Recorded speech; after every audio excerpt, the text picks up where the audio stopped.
I had to record from the boonies, so unfortunately, like it's a little janky. You don't get to see everything, but it's okay. Yes. Yeah. But I mean, it was cool. It was one of those things where it's just like, and again, I'm gonna relate a lot of this to fighting games just because it's a very easy, like. Yeah, I mean, that's how I think about things too, honestly. You know? Correlation-wise, it's almost the exact same. Yeah. I mean, we went in there and we knew that we watched the film, and the film, according to this film, this guy was like a tank. Like, yeah. I mean, like I saw a video of him before, and like he was getting kicks to the face, and yeah, you saw that video, punches, and he still beat that guy up, getting choked, and yeah, he still wanted to fight because he was just taking it, didn't flinch, and then just kept going. He doesn't care. Nah, he had a really good chin, and that's kind of what he does. He walks people down, and we watched this film like a couple times, and he would walk people down. And we is like your coach, I guess, or what? Me and Even. He's one of the people that runs my camp. He's like a little brother to me, but he's smart. Good guy. So, I like him a lot. He's also the nutritionist who got you ready to like him. So we did all that. But it was just like this guy would just walk people down constantly, and he would just box with them. He wouldn't throw kicks. He would just walk forward. He would plot forward real slowly, and you'd get tired of swinging on him, and then he would swing on you. And the thing is, he would try to do this thing called inciting a brawl. And inciting a brawl is like when you say fuck all the martial arts, and you just start swinging hands on some world star shit. Yeah. But he does know martial arts, so it's like it's a little bit more dangerous to him. Yeah. But he also knows that he can take the punishment. Damn. Which becomes a problem because if you fall into the brawl with him, he's gonna come out on top because your chin's not gonna hold up as long as his. Damn. That's a sort of scary thing to think about, you know? Yeah, because the thing is, when you walk into the cage and you're locked in there with this guy, and you're like, this guy's gonna stalk me around everywhere until I'm tired, or you know what I mean? That's what he does with people. Like people get tired, like, and then I can't help but think about video game things like that, you know? Like it's like that's legit like like a mini boss or a board, like you're fighting like Idol, like in Killer Instinct, or like Goro. Goro. Exactly. Yeah, and like you just put some hits. He's not flinching. He's not going backwards. And you do your big move, and he just takes it and he walks forward. It gets weirder. So okay, like this is all normal shit. Like this is like just part of fighting. Like people are different. Yeah. People accept punishment differently and things like that. But our big thing was like going into this fight was like, okay, well, we don't know how good our chin is compared, because the fight previously, it was my first time ever being dropped, and we knew how much damage this guy could take. So a lot of it was like, okay, so we're gonna go in here and we cannot get in a brawl with this guy. That was what me and my coach were talking about for a while. We're like, we're not gonna go in here. We're not gonna like let him do his game plan. And one of the things I had to learn. Well, I guess I didn't have to learn, but part of me, me, my favorite thing to do is like to, whatever you like to do, whatever you want to do, I'm going to go do that and I'm going to beat you up in it. Yeah. And I want to style on you and I want to do all this crazy shit, but it's like, a part of it's just like, you got to go for the win. Like I play Smash Bros, right? Especially after like no one like thought you were going to be able to win this time, right? Exactly. Well, not my people thought I was going to win. Yeah, I mean, I believe you. Let's relax. No one thought I was going to win. Okay. Not that many people thought you were going to win. Yeah, because the guy, he was good. Like he was good, and we knew that.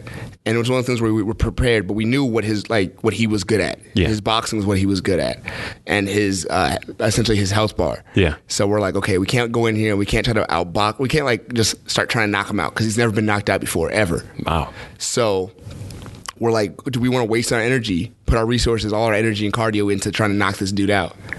Of course not. Mm-hmm. That's what I wanted to do, but even had an agreement where like, yo, if I don't knock him out in a minute 30, you have to take him down. That's a good one. That was the agreement, because I was like, I could do it, like I could do this and whatever, and he was like, no, like you got a minute 30, and I'm gonna start yelling from the cage, take down, and and I was like, okay, we agreed on it. We went out there, and one of the things I'm pretty proficient in is kicking, so.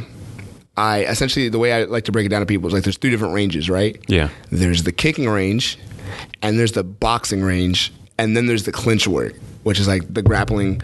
Like we're right next to each other, right? Yeah. So in range 3, that's the kicking range. So you have to get through range 3 to get to range 2, boxing range, to get to range 1, which is grappling. So as soon as the fight starts, he started doing his thing. He started plotting up on me like we knew he was going to do. He plots forward, and he just beats you up. So as soon as he plots forward, I made a very like conscious move to like every time he took a step like right there in that range 3, I would throw a kick to his leg. And I did it immediately. And the first thing that happened was like he reacted to it. He didn't like just eat it. Like he reacted like, oh shit, that hurt. I think I heard it from the stands too. I was like, whew. Yeah, if you watch the fight in Facebook, you'll see it. Yeah, I'm gonna post like a little bit of this. Just let people see how it goes. Yeah, no problem. Yeah. But yeah, as soon as he reacted, I was like, okay. He's here. I'm okay. I can do this. So then he comes back and he tries to throw a kick back at me, and it didn't do a lot of damage because he didn't practice the kick. So I was like, okay. So I throw another kick at him, and his leg like moves around a bunch. I'm like, okay, he's feeling this. Like we're gonna slow him down. If I keep wearing these legs out, he can't follow me everywhere, right? Yeah. Give myself some range. Well, what he ends up doing, his big adjustment was like, well, I'm not going to let you just kick me in range 3. I'm going to blitz you. And blitzing essentially is like when you just like, Lyoto Machida does it a lot. It's when you just like go forward and you try to do a rush down.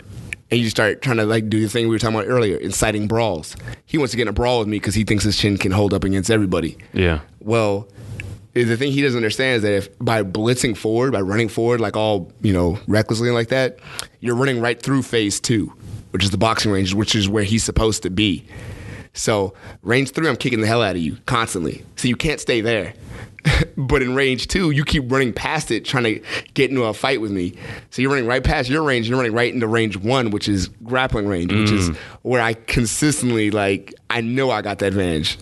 Between powerlifting, which again, I thank my coaches for that, even in them. I think all this powerlifting stuff. So I'm stronger than a bunch of guys already. And then we've got like a lot. I've been working a lot. Blessing in disguise. The guy I was trying to fight before was like a big wrestler. Yeah. So I had to work wrestling constantly. So even though I didn't get to fight that guy, my wrestling had improved so much. So when I fought this dude, every time I put my hands on him, we took him down. And it worked out. Honestly, I remember seeing you choke the guy out for good 30 seconds, and he was still. He didn't tap. Yeah, I was like, what is happening? I was like, goodness, what is this guy? Now there's always little things. There's little adjustments I could have made. I didn't know I could have picked up my right elbow, and it would have torqued on him a lot harder. But it's little things. Usually you don't have to do that. Yeah. Usually people tap out to by that time. Yeah, but he was not giving me anything. He was struggling the whole way through. Man, he was just a monster, and I appreciate it because I got to stay in there with 9 minutes with somebody. Yeah. You legit did. And you won by unanimous decision. Yeah, which is huge. This was a good comeback. We all knew that you had it, but we were worried. I guess after that second fight, I was honestly, if I'm being completely honest, I was worried about that after that second fight because I had never been dropped before. I think that was what I was most worried about. Not that you couldn't do it, but I think just mindset. Yeah, exactly. Because I believed in you. It was just sort of how is it going to affect you now? But I'm so happy for you that this is going to be huge for you. Yeah, this is huge, and I'm so happy that it worked out. In fact, the thing is, we were talking to the friend group. We bought you a Switch for your birthday, and we're Appreciate it. Okay. If he wins, great. This will be a great birthday present. If he loses, this will make him feel better, right? Oh my god. Oh man. Yeah, no, it was great, man. I appreciate the Switch because I didn't have one, and now I got Smash Bros. And I'm playing the fuck out of it. Hey, there we go. But, because right now it is the time. Yeah, oh my man. gosh! Let's talk about some Smash and some Switch stuff. So. Yeah.